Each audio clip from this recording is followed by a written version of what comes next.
Hi guys, Dre here. You're probably also watching this part of the video on Twitter, but just a quick heads up. Sadly, I wasn't on last week's episode of Motorsport 101, and also in a double whammy of bad news, I won't be on this week's show either. Work commitments. Sorry about that. But to make up for it, I'm doing another episode of Ask Dre. So, if you have a question you want to ask me, it doesn't even necessarily have to be motorsport related. Just pop it in the comments down below. Use the hashtag AskDre, and I'll get around to it some point later this week. Thanks for watching.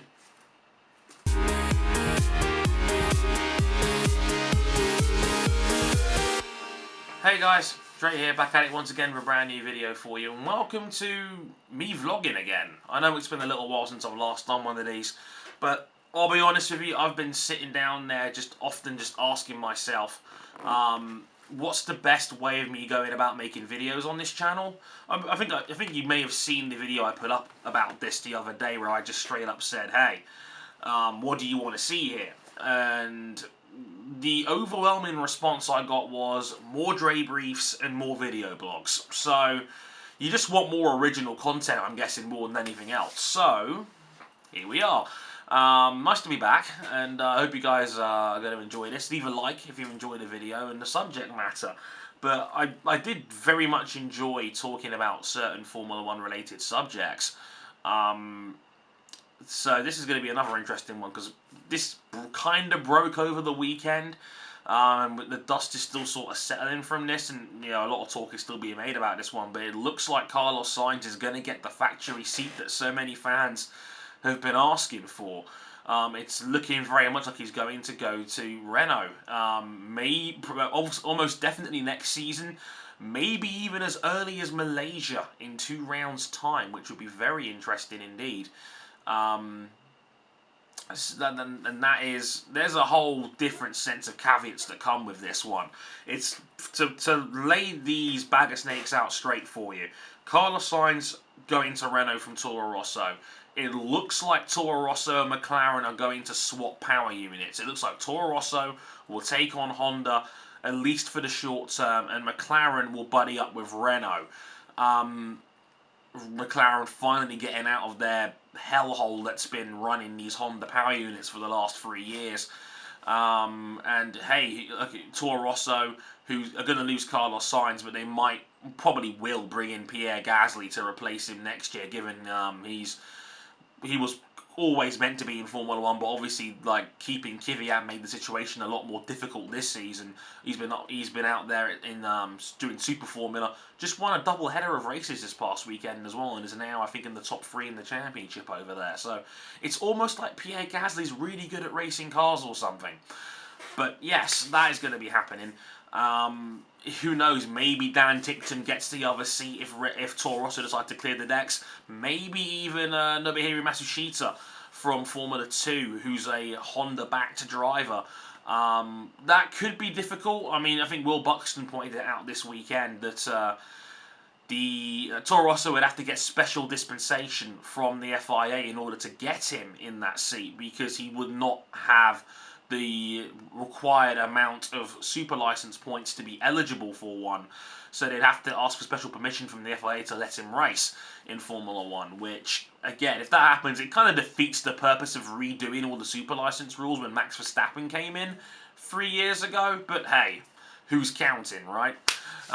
This is Formula 1. We can bend any rule we like as long as we get our allotted driver in the seat, right? But going from the top, first of all, delighted for Carlos Sainz. Carlos Sainz is a fantastic driver.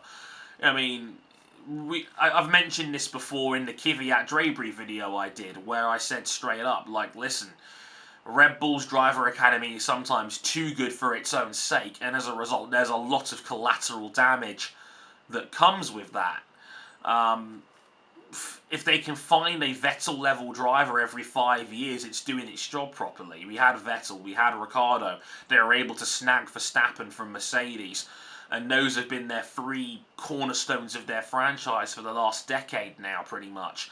And Red Bull were almost too good at this, because they had Daniel Ricciardo, Max Verstappen, and Carlos Sainz, probably 3 of the best 8 drivers in the field, in their in their umbrella at the same time, which is ridiculous, and something had to give there. And let's not forget, they cut John-Eric Verne, who was a very solid driver in his own right, and they pretty much sacrificed Daniil Kvyat to keep Verstappen happy.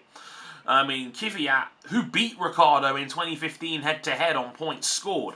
So it's not like Kvyat was bad before the switch. Kvyat was good, very good. And I think they may have just shattered his confidence beyond all repair by swapping him out for Verstappen in the first place. So Carlos Sainz, I mean, he was starting to get itchy feet about the whole thing. I think he realised, wait, listen, I don't want to spend 4 years at Toro Rosso. The last guy who did that was Verne, and well, look at Verne now. He's not exactly in a comfortable position in terms of motorsport. Hey, you know, people love Formula E and whatnot, but, you know, Jev was still really bitter against Toro Rosso for that very reason. Carlos Sainz was going nowhere at Toro Rosso, and Red Bull, you could make a case, may have the best driver lineup in Formula 1 now. Daniel Ricciardo is a tremendous driver. Max Verstappen is their franchise piece for the next decade if they want him to be, and if Verstappen wants to stick around. I mean, again, that rumour's up for debate in its own right, given that Verstappen's camp, again, is getting a bit itchy because of his car's lack of reliability. Ricciardo's had all the luck this year, but in any case, it's a formidable driver partnership. Ricciardo is a top 3 or 4 driver in the world, and Verstappen, I actually think, has been a little bit better than Danny Rick this season, but he's not got the results to show for it because of bad luck and reliability problems for the most part.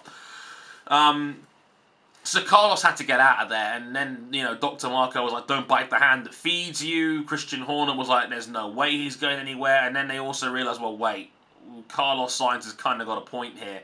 Like, it's pointless him sticking around. There's nothing he can do right now. So you might as well flip him for some assets. Like, they were actively shopping Sainz's contract earlier this season to the highest bidder. Apparently Ferrari was sniffing about, but it looks like Renault's just going to buy out Sainz's contract and snag him to go alongside Nico Hülkenberg. And that's now a formidable lineup at Renault. As a proper factory outfit, you've got the 30-year-old experienced Hülkenberg, who again I think is a bit better than the internet says he is. And I think he's having a very good season, Hülkenberg, for the most part, doing a very fine job leading that factory outfit. And Carlos Sainz, who again is probably the most, you know, I think he's taken that Sergio Perez role from a few years ago as maybe the best midfielder in Formula 1. And a guy that people want to get behind and want to see him in better machinery. He's been leading the charge of get this guy a better seat this year. So, yeah, I mean, I think there's a lot to like about what Renault's doing there. Hülkenberg and Sainz is a great lineup. It's a shame for Jolyon Palmer, and I do genuinely feel bad for Jolyon Palmer because I've always said this. Formula 1 fans need a whipping boy. Pastor Maldonado in the past, Marcus Ericsson, Kevin Magnussen, they like having a whipping boy. They like having someone that they can take the piss out of. Even though F1 is not a meritocracy and we all still think that F1 drivers are automatically the best in the world, we still have to have one guy to take the piss out of on a regular basis. And we've made Jolyon Palmer that guy. And I don't think Jolyon's been that bad. I just think that, you know, he's an easy guy to dislike. He's not a very good interview. He's an excellent pundit for what it's worth. I think he's got a great future as a broadcaster if the F1 thing doesn't really work out for him. But just not as good as Hülkenberg, which is kind of a big ask anyway, because Hülkenberg is really good. So I think he was kind of doomed to fail from the start. I mean, Magnussen already had like 2 seasons more experience than Palmer on the way in, and you know, I think Palmer was always going to be set up to be the fall guy, even with the money that comes with Jolyon Palmer. Who knows, he may end up at Sauber next year. It wouldn't be a bad fit for him if that was ever going to happen.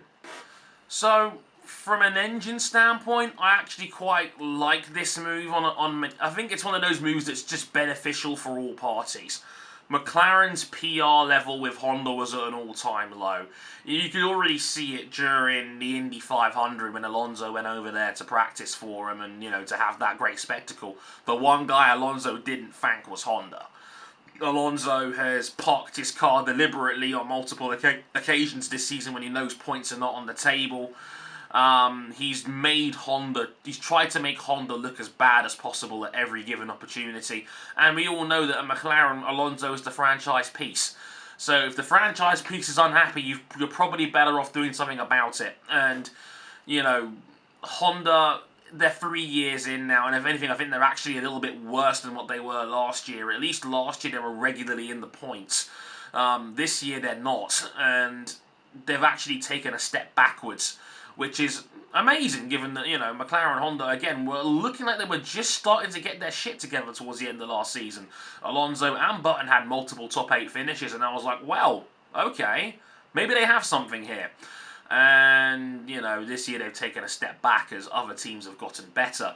It's a shame, but as I do want to see McLaren up there in hell, Fernando Alonso finishing 6th in Hungary was the peak sign of, hey, we kind of want to see Alonso back at the top, because he's Fernando Alonso, and as much as I, you know, dislike his character off the track sometimes, he's still a fantastic driver, and, you know, maybe Williams wouldn't be a bad shout for Fernando in the end, but good luck being able to afford his contract.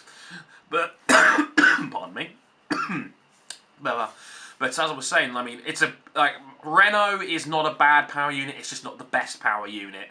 Or at least they're somewhat reliable. Well, they were last year, maybe not so much this year, but if they can get their stuff together, McLaren will at least have a car that is capable of finishing. And it seems, by all measures, the McLaren chassis is actually pretty good.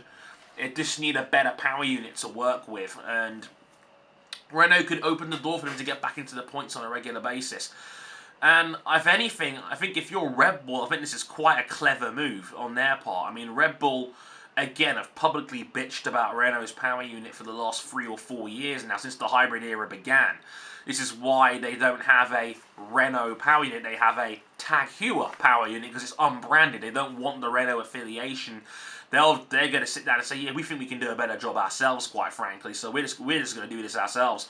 So just give us the shell, we'll do the rest. Pardon me. Tickety cough there, don't know what's going on with me there. But now they have their junior team, Toro Rosso.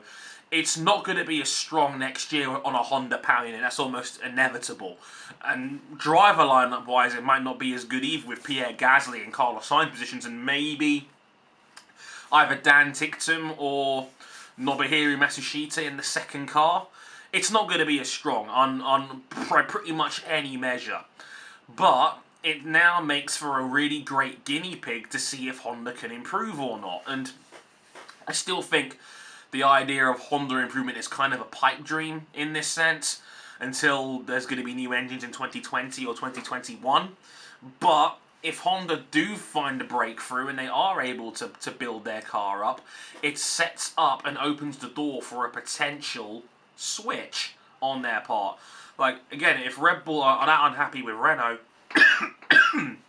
they can switch to Honda down the road, knowing that the Toro Rosso has got certain numbers that they can now monitor and track. It's a really clever little guinea pig sort of move from Red Bull Racing, because you and I both know they're not going to get a Mercedes or a Ferrari power unit. There's no way that's going to happen. There's no way a bigger factory on better engines is going to give Red Bull the door to get back in there and try and challenge them for race wins. They'd be idiots to do that. So Red Bull were kind of shackled to a Renault-based anchor from the start, and this could be their get-out-of-jail-free card. And it carries pretty much no risk there at all. So all of that is going on right now. There's still, apparently, according to the German press, there's a chance that Carlos Sainz could fill in at Renault at Malaysia as early as that in 2 rounds' time, which again would be interesting. That they would boot Jolyon Palmer out immediately, but I don't think he's that bad. But hey, if they want to get Carlos Sainz in early and get him used to the car right now, why not, right? So we'll wait and see how these. It's still like nothing is absolutely set in stone just yet. No, there's been no real public or PR tweets from the teams regarding this. But if Autosport's reporting it, it's probably pretty much kosher. So, again, let me know your thoughts on it all in the comments below. The driver-wise, the side of it, the engine side of it. How do you think Carlos Sainz will fare? All of that good stuff. I look forward to hearing your opinions in the comments below. But until next time, I've been on Harrison 101. Well, not really, I've been Andre Harrison, but you get the gist. And I'll catch you guys next time. Sayonara.